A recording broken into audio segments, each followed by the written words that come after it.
Selama beberapa dekade, Jepang telah berhasil menjadi salah satu kekuatan ekonomi maju di dunia. Setelah kekalahannya di Perang Dunia Kedua, negara ini bangkit dari kehancuran melalui reformasi besar-besaran di bawah pengawasan sekutu.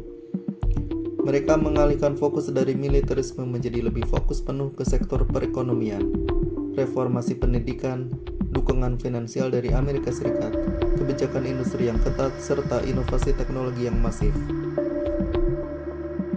Etos kerja keras masyarakat Jepang didorong oleh filosofi seperti Ganbaru, yang artinya berjuang keras, dan Kaizen, yang berarti perbaikan terus-menerus.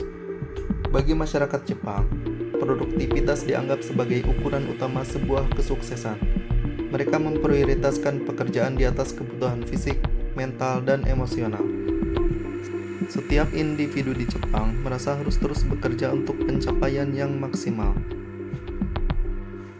Namun sayangnya, budaya ini kerap memicu hustle culture yang ekstrim, sebuah gaya hidup atau kebiasaan kerja yang berlebihan, di mana seseorang mendedikasikan seluruh waktunya untuk bekerja dan mengabaikan istirahat. Budaya ini mengagungkan kesibukan dan memprioritaskan ambisi di atas kesehatan, sehingga seringkali memicu kelelahan fisik dan mental.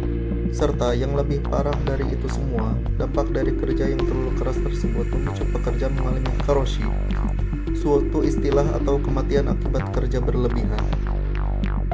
Contoh nyata dari pekerja yang mengalami karoshi adalah kasus Matsuri Takahashi, seorang karyawan muda di perusahaan Dentsu yang meninggal setelah bekerja lebih dari 100 jam lembur per bulan.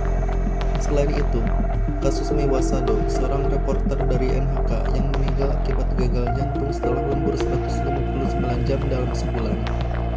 Kedua kasus tersebut menguatkan bahwa tekanan kerja berlebihan bisa membawa konsekuensi yang fatal.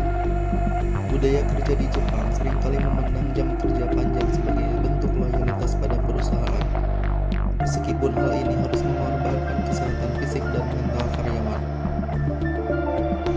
Untuk mengatasi masalah ini, pemerintah dan perusahaan di Jepang mulai memberlakukan batasan jam lembur, mendorong keseimbangan antara kerja dan kehidupan pribadi, serta meningkatkan kesadaran akan pentingnya kesehatan mental.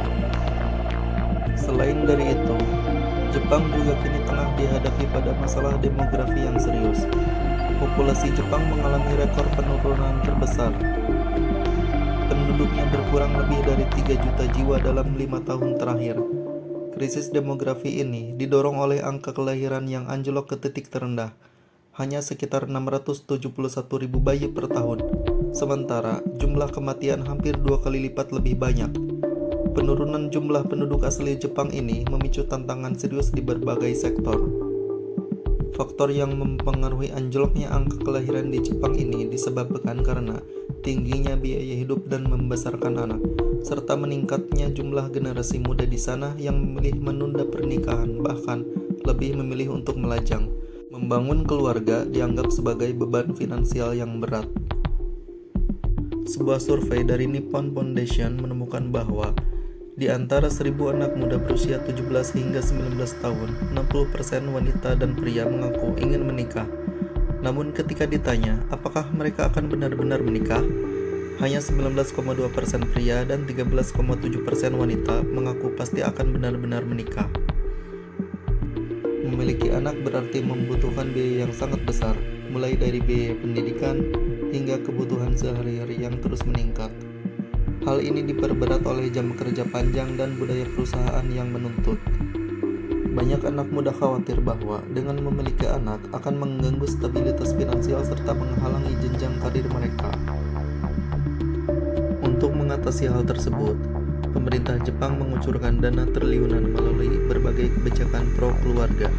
Upaya tersebut meliputi pemberian subsidi dan tunjangan bulanan tunai bagi orang tua, menggratiskan biaya penitipan anak, serta kampanye modernisasi sistem pendidikan.